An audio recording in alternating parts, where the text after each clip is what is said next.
ধলেশ্বর ৭ নম্বর road স্থিত blue lotus ক্লাবের উদ্যোগে চলছে ৭৭তম প্রজাতন্ত্র দিবস ও ৫৫তম ক্লাব প্রতিষ্ঠা দিবস উপলক্ষে ধলেশ্বরী উৎসব ২০২৬। ২৩শে জানুয়ারি থেকে শুরু হয়েছে এই উৎসব, যা চলবে আগামী ২৬শে জানুয়ারি পর্যন্ত। ধলেশ্বরী উৎসব উপলক্ষে এই ৪ দিন ব্যাপী নানা কর্মসূচির আয়োজন করেছেন ক্লাব কর্তৃপক্ষ। তারই অঙ্গ হিসেবে রবিবার সকাল ৯:৩০ এক বসে আঁকো প্রতিযোগিতার আয়োজন করা হয়। মোট ৪টি বিভাগে এই প্রতিযোগিতা হয়। ক বিভাগে ৩২ জন, খ বিভাগে ৭৬ জন, গ বিভাগে ৪৬ জন ও ঘ বিভাগে ৫ জন প্রতিযোগী অংশগ্রহণ করেছেন। ক বিভাগের জন্য থিম ছিল যেমন খুশি তেমন আঁকো, খ বিভাগের থিম ছিল মেলা অথবা বনমহোৎসব, গ বিভাগ প্রজাতন্ত্র দিবস, ঘ বিভাগ বাঙালি বড়বধূ। প্রতিযোগীদেরকে ক্লাব কর্তৃপক্ষের তরফ থেকে এদিন পেন্সিল, কার্টার ও ইরেজার প্রদান করা হয়। এছাড়া তাদের টিফিনের ব্যবস্থাও করা হয়। এই দিনের এই অঙ্কন প্রতিযোগিতাকে ঘিরে প্রতিযোগীদের মধ্যে ব্যাপক উৎসাহ উদ্দীপনা লক্ষ্য করা যায়। ক্লাব উদ্যোক্তারা অতি যত্ন সহকারে এই দিনের সার্বিক কর্মসূচি পরিচালনায় সহযোগিতা করেন। বেলা 10:30টায় এদিনের এই অঙ্কন প্রতিযোগিতা শেষ হয়। গোটা আয়োজন নিয়ে ক্লাব সদস্যরা আরও বলেন, অন্যান্য বছর 3 জন করে করি, এবার আমরা 5 জন করে করব, যাতে ওরা আরো উৎসাহ পায় এবং আরো বিভিন্ন ক্লাব বা সংস্থাতে ওরা আসে এবং সামনের বছরও আমাদের ক্লাবে যাতে ওরা আসে, আমরা এই প্রত্যাশা রাখছি। এবং আজকে সকাল 9:00 থেকে আমরা বর্ষাকাল প্রতিযোগিতা শুরু করেছি। ধলেশ্বরী উৎসব 2026। আমাদের ক্লাবের নাম হলো ব্লু লোটাস ক্লাব এবং আমি এই প্রোগ্রামের কনভেনার শ্রী কিষাণজিৎ কর্মকার। আমরা এখন বর্ষাকার পরে আবার দুপুর 1:00 আমরা ক্লাব প্রাঙ্গণে শুরু করতে যাচ্ছি একক নৃত্য প্রতিযোগিতা।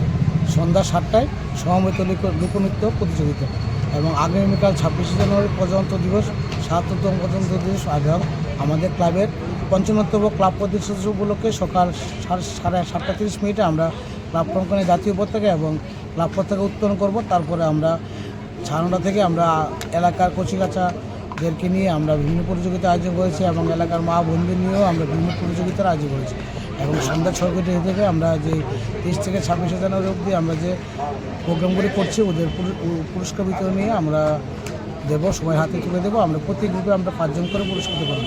অন্যান্য বছর আমরা 3 জন করে করতাম, এবার আমরা 5 জন করে রেখেছি। আমার কাছে যতটুকু সম্ভব আমাদের রাজ্য সভাপতি এবং মাননীয় রাজ্যসভার সংসদ উনি রাজীব ভট্টাচার্য মহাশয় উনি উপস্থিত থাকবেন এবং আরও অন্যরা থাকবেন। যেমন আমাদের এখানে 2জন কাউন্সিলর আছেন, 23 নম্বর ওয়ার্ডের কাউন্সিলর, 25 নম্বর ওয়ার্ডের কাউন্সিলর উনিও থাকবেন এবং মন্ডল সেক্রেটারি অনিন্দম চৌধুরী উনিও মনে থাকবেন।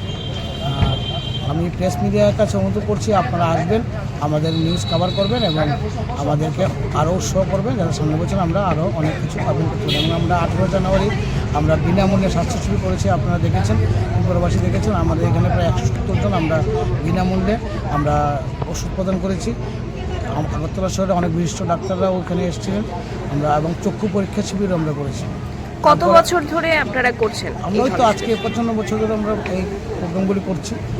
তার মধ্যে আমরা আবার অনেকদিন আমরা আগে বন্ধ ছিল, আমরা এবার আবার পুষ্প প্রতিযোগিতা এবং সবজি প্রদর্শনী প্রতিযোগিতা আমরা করছি।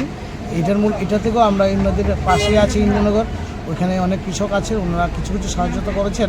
আমরা চেষ্টা করবো সামনের বছর যাতে আরও বিশেষ করে বিশেষ উদ্যোগ নিয়ে আমরা বড় করে আরও যাতে সবজি প্রদর্শনী এবং প্রতিযোগিতা আমরা উদযাপন করতে পারি।